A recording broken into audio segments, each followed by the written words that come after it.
श्री परमात्मने नमः। कल हम लोगों ने सांख्य योग की चर्चा की थी। अभी तक जो बात हमने की है वो क्या है कि जो सुख और दुख के जड़ की शुरुआत है वो क्या है, मोह है। और वो मोह का दायरा बहुत छोटा भी हो सकता है और बहुत बड़ा भी हो सकता है। वो मोह तमस गुण से उत्पन्न भी हो सकता है और रजस गुण से उत्पन्न हो सकता है। तमस गुण से उत्पन्न हुआ मोह धृतराष्ट्र का मोह है कि मेरा और मेरे बच्चों का, मेरे बच्चों में भी दुर्योधन को मतलब जो है राज्य मिलना चाहिए, किसी भी तरह से वो राज्य दुर्योधन को मिल जाए। ये राज्य मेरा है, मेरा दावा है इस राज्य पे, इसलिए इसको दुर्योधन को मिल जाना चाहिए। बाकी कुछ चीज़ों का उसमें कंसिडरेट नहीं है किसी भी चीज़ के लिए, उसका तमस मोह है। अर्जुन का रजस मोह है कि मेरे कुटुंब का जो है वो नाश नहीं होना चाहिए, मेरे कुटुंब की रक्षा होनी चाहिए, कुरुवंश का जो है गौरव बढ़ना चाहिए। कुरुवंश को बचाने के लिए वो अपना भी मतलब जो है वो भीख मांग के खाने के लिए तैयार है। एक तरफ धृतराष्ट्र का तमस मोह है जो अपने दुर्योधन के लिए कुरुवंश को नष्ट करने पर उतारू है, और दूसरी तरफ अर्जुन का जो है मोह है कौटुंबिकी मोह है कि जो रजस गुण के कारण है। ये सब जो है गुणों का ही खेल है। जो प्रकृति संसार में जितने भी काम होते हैं वो सब गुणों के खेल हैं। प्रकृति जो है त्रिगुणात्मक है, सत्व रज तमस, तो तीन गुणों के कारण होता है। उसमें व्यक्ति का कुछ लेना देना नहीं है, व्यक्ति का जो ज़्यादा लेना देना उसमें नहीं है। सब जो है गुणों का ही खेल होता है। तो वहाँ पे क्या हो रहा है कि एक जगह जो है तमस मोह है और तमस गुण अपने प्रभावी है, और दूसरी जगह रजस गुण प्रभावी है। अब उसमें भगवान का सत्य गुण प्रभावी है। भगवान तो ऐसी परमात्मा है, वो तो सारे गुणों तीनों गुणों के ऊपर उनका शासन है, वो उससे प्रभावित नहीं होते हैं। लेकिन जब वो अवतार लेके जगत में कार्य करते हैं तो वो भी गुणों को स्वीकार करते हैं। जैसे हम लोग क्या है गुणों के अधीन हो जाते हैं, और भगवान जो है गुणों को स्वीकार करके मतलब उसके साथ काम करते हैं।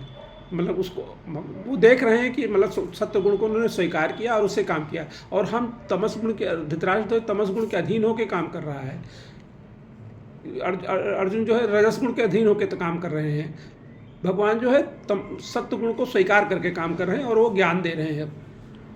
और उन्होंने बताया, पहली बात उन्होंने बताई जो सांख्य योग का मतलब मूल है कि भाई ये जो देख रहे हो ये इसमें दो चीज़ें हैं, दो हैं, एक पुरुष है और एक प्रकृति है, जो एक देह है और एक देही है।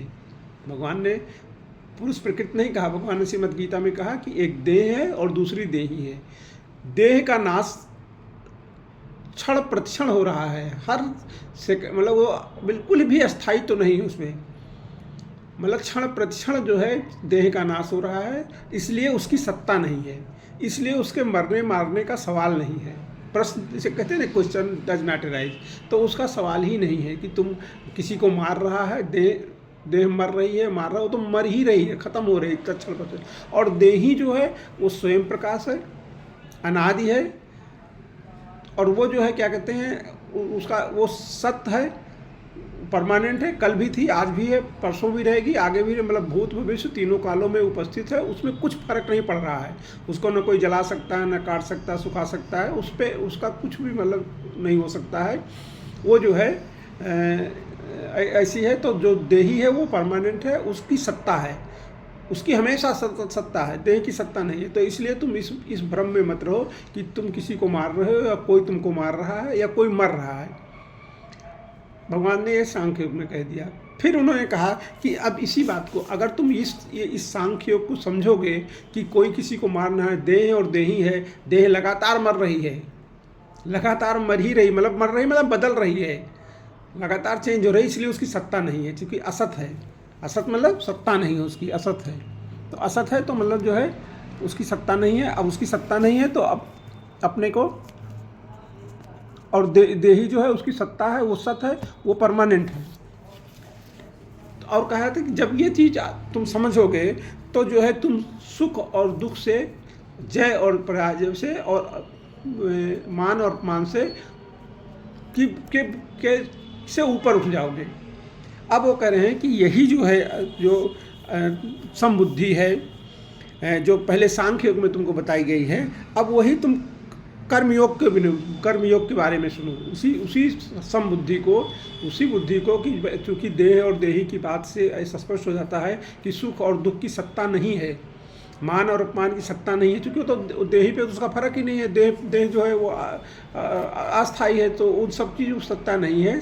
तो इसलिए इन दोनों मान अपमान जय पराजय सुख दुख के बारे में तुम जो है समबुद्धि हो जाओ। और ये तो अभी तुमने देह और देही मतलब ज्ञान के रूप में, सांख्य के रूप में, योग के रूप में सुना। अब इसी बात को तुम कर्म योग के रूप में सुनो, इसी बात को तुम कर्म योग के रूप में सुनो। फिर भगवान कहते हैं कि मनुष्य लोक में इस समबुद्धि रूप धर्म के आरंभ का नाश नहीं होता है। अगर तुमने इस समबुद्धि रूप धर्म को अपनाना शुरू कर दिया, अपने अंतःकरण में 4 चीजें होती हैं, 4 चीजें हैं, मन, बुद्धि, चित्त और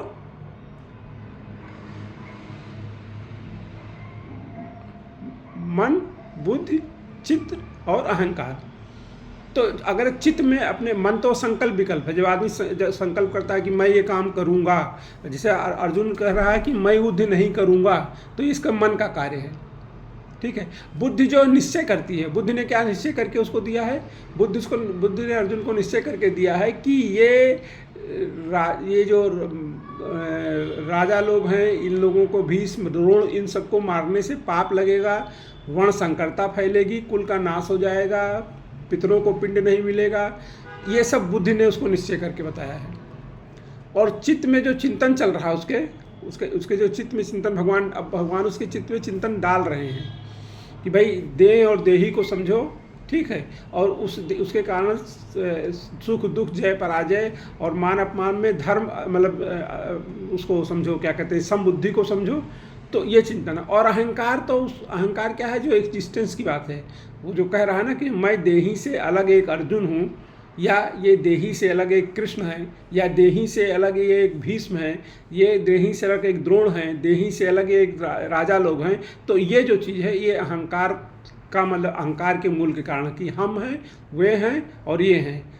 हम तुम वे नहीं हैं, बल्कि एक आत्मा है, एक देही है, ये सत्य है। भगवान ये उसको बता रहे हैं। तो अब भगवान उसको कहते हैं कि भाई मनुष्य लोक में अगर इस समबुद्धि के धर्म का आरंभ का नाश नहीं होता है, अगर तुमने इस दिशा में सोचना शुरू कर दिया, तो ऐसा नहीं है कि मतलब इसका ये नष्ट हो जाएगा, ये चिंतन नष्ट नहीं होगा। ये चिंतन धीरे धीरे बढ़ता रहेगा और इसका कभी उल्टा फल भी नहीं होता। अगर तुम्हें मत सोचो कि इसका कोई उल्टा फल होता है, ऐसे चिंतन का क्या उल्टा फल हो जाएगा जो है कोई। और इसका जो है थोड़ा सा भी चिंतन मतलब इस तरफ, इस दिशा में सोचना ही कि मतलब जो इस पूरे संसार को तत्वों के रूप से देखना, इसकी शुरुआत हो गई, या कर्म योग की शुरुआत हो गई, सोचने की, कर्मयोग की तरह से देखने की शुरुआत हुई। तो वो जो है हर महान भय से उसकी रक्षा कर लेगा, हर महान भय से वो ये जो धर्म है ये इसकी रक्षा कर लेगा। धर्म मतलब वही विचार, धर्म का मतलब होता है धार्यति धर्मा। जब अगर आप इस विचार को धारण करना शुरू कर देंगे, देह और देही वाले विचार को, और कर्म योग के बारे में जो भगवान कहने जा रहे हैं, उस विचार को आप धारण करना शुरू कर देंगे, चिंतन शुरू कर देंगे, तो इसका नष्ट नहीं होगा। ये कभी आरंभ तो हो, एक बार आरंभ हो गया तो ये नष्ट नहीं होगा। और दूसरा, ये कोई उल्टा फल नहीं देगा। और तीसरी बात कि ये महान भयों से आपकी रक्षा कर लेगा। भगवान ये समझा रहे हैं। फिर वो कह रहे हैं कि हे कुरुनंदन, इस समबुद्धि के विषय में निश्चय वाली बुद्धि एक ही होती है। जिनका एक निश्चय नहीं है, ऐसे मनुष्यों की बुद्धियां अनंत और बहुत शाखाओं वाली होती हैं। वो कहते हैं कि एक जैसे अर्जुन की बुद्धि क्या थी, पहले वो इस बुद्धि से आया था कि मैं युद्ध करूंगा, और क्या कह रहा था, निश्चय करके शुरू में क्या कह रहा कि मुझे दिखाइए कि कौन कौन लोग हैं जो मुझसे युद्ध करना चाहते हैं। मतलब उसका गर्व भी है ना उसको अपने गांडीव का। कहता मुझे जरा दिखाइए कि कौन कौन से हैं जो मुझसे युद्ध करने की उतावली में हैं।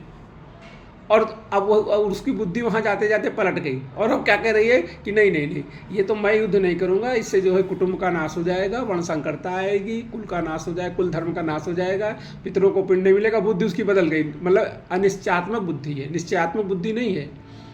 अगर वो निश्चयात्मक बुद्धि से गया होता कि हाँ देखता हूँ कौन कौन युद्ध करने के लिए आया मेरे सामने, कौन है मुझसे युद्ध करने की जल्दी किसको है, तो वो निश्चयात्मक बुद्धि होती है। लेकिन ये क्या है, अनिश्चयात्मक बुद्धि है। तो वही भगवान उसको कह रहे हैं कि हे भगवान, अगर तुम इस सम बुद्धि से सोचोगे, मतलब इस सम बुद्धि में जाओगे, कौन सी वाली बुद्धि में, देही वाले में, और कर्मयोग के बारे में जो आगे कहने जा रहे हैं, इस सम बुद्धि में जाओगे जो मतलब सुख दुख, जय पराजय और क्या कहते हैं, मान अपमान में सम बुद्धि देती है।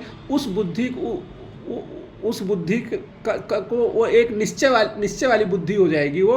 और उसमें जो है, जो वो ऐसी बुद्धि नहीं है जैसे मनुष्यों की बुद्धि में कई शाखाएं होती हैं, बदलती रहती, इधर भी निश्चय बताती हैं, उधर भी निश्चय बताती हैं, तो आदमी निश्चय नहीं कर पाता कि किसी बारे में। तो वो कह रहे हैं कि ये जो है एक निश्चयात्मक बुद्धि की ओर ले जाएगी।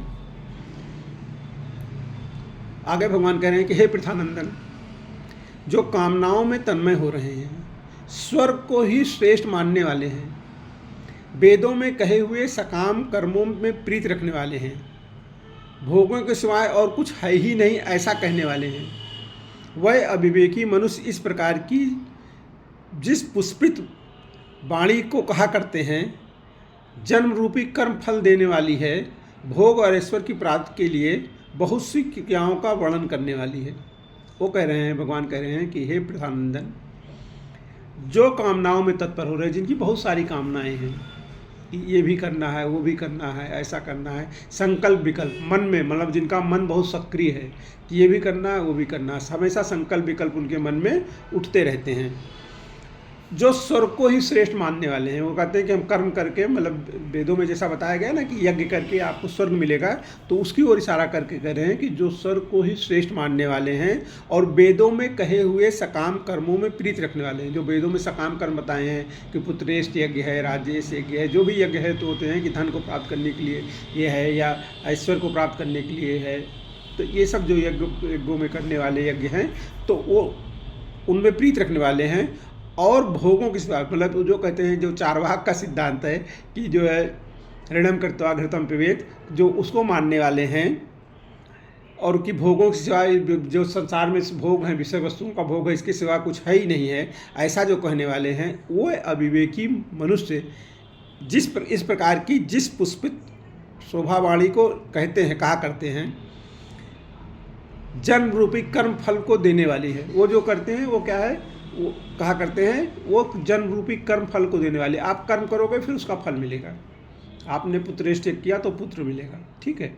तो कहते हैं और भोग ऐश्वर्य की प्राप्ति के लिए बहुत सी क्रियाओं का वर्णन करने वाली है। और भोग ऐश्वर्य के वर्णन बहुत सारे काम करने क्रियाओं का वर्णन करने वाली है कि ऐसा करिए तो ऐसा होगा, ऐसा करिए वैसा करिए। आजकल जो है आप देखते होंगे कि मतलब जहाँ भी कथा प्रवचन होता रहता है वहाँ पे ज़्यादातर यही बताया जाता है कि आप सोमवार को अष्टमी पढ़े तो ये चढ़ाइए, बुधवार को नवमी पढ़े तो ऐसा कर दीजिए तो ऐसा हो जाएगा, तो वैसा हो जाएगा, ये सब जो है। तो ऐसा वो कहते हैं, भगवान कहते हैं कि जो लोग जो है वेदों में बताए हुए सकाम कर्मों को करने वाले हैं, उनको अपने कर्म का फल मिलेगा। लेकिन अब वो कर्म का फल जो है, जो भी कर्म का फल मिलेगा, वो मान लीजिए आपने सुख, भगवान राजा दशरथ ने पुत्र सुख के लिए जो है पुत्र कामेष्टि यज्ञ कराया था श्रृंगी भगवान से, और उनको पुत्र की प्राप्ति हुई। और 4 ऐसे भगवान स्वयं पुत्र बन के आए, पुत्र की प्राप्ति नहीं हुई, भगवान स्वयं अपने अंशों के साथ पुत्र बन के आए। तो सुख होना चाहिए था, सुख हुआ भी, लेकिन कोई भी सुख है वो अपने साथ दुख जरूर लेकर आता है। सुख अकेले चलता ही नहीं है। जैसे कोई भी सिक्का, उसका खाली हेड नहीं हो सकता है। अगर कोई सिक्का ऐसा नहीं हो सकता जिसका खाली हेड हो। अगर हेड है तो टेल भी होगा, और सिक्का जितना बड़ा होगा हेड और टेल उतना बराबर होगा, हेड और टेल बराबर होगा। तो कोई भी महान से महान सुख जो है वो अपने साथ महान से महान दुख लेके आता है। और अगर उस सुख भोग की इच्छा जितनी प्रबल होगी, दुख उतना ही ज़्यादा भोगना, वो उसी मात्रा में भोगना पड़ेगा। तो भगवान दशरथ जी ने पुत्र कामेष्टि यज्ञ किया। दशरथ जी ने मांगा था कि आप मेरे पुत्र बन के आइए। भगवान अपने अंशों सहित उनके यहाँ पुत्र बन के पैदा हुए, लेकिन दशरथ के लिए अंततोगत्वा दुख प्राप्त हुआ। उन्हें मरण, मतलब मरण हो गया उनका, और तड़प तड़प के वो भगवान की याद में मर गए। तो वही भगवान कह रहे हैं। भगवान ने ये तो नहीं कहा अभी यहाँ पे, भगवान ने कहा कि ये जो सकाम करने वाली है, ये जो बात है, जो बातें लोग कहते हैं कर्म की, जो वेदों में कर्म करने की और इस तरह से का सकाम करने वाले की बहुत क्रियाओं की, ये सब बहुत सारी क्रियाओं के वर्णन करने वाली बातें हैं, शोभावाणी लगती है। वो कहते हैं कि इस वाणी से जिनका अंतःकरण हर लिया गया है, अर्थात भोगों की तरफ खिंच गया है, मतलब ऐसी बाणियों से बता के वेदों में जो सब बातें बताई गई हैं कि ऐसा कर्म करिए, ऐसा यज्ञ करिए, ऐसी पूजा करिए, ऐसा मतलब जो है क्रिया करिए, उससे ये सुख मिलेगा, ये भोग मिलेगा, वो भोग मिलेगा। तो वो कहते हैं कि ये सब जो जिनका अंतःकरण जो है, जिनका मन, बुद्धि और चित्त और अहंकार जो है उस वाणी की तरफ हर लिया गया है, वो ऐसी वाणियों से, तथा भोग और ऐश्वर्य में अत्यंत आसक्त हैं, परमात्मा में एक निश्चयात्मक बुद्धि उनकी नहीं होती है। ऐसे लोगों की बुद्धि जो है परमात्मा में एक निश्चयात्मक बुद्धि नहीं होती है कि परमात्मा हैं और जो कुछ भी कर रहे हैं वो परमात्मा कर रहे हैं, ऐसी निश्चयात्मक बुद्धि उनके अंदर नहीं होती है। वो कहते हैं कि वेद 3 गुणों के कार्य का ही वर्णन करने वाले हैं। वेद जो है वो त्रिगुणात्मक जो प्रकृति है उसी के कार्य का वर्णन करने वाले हैं।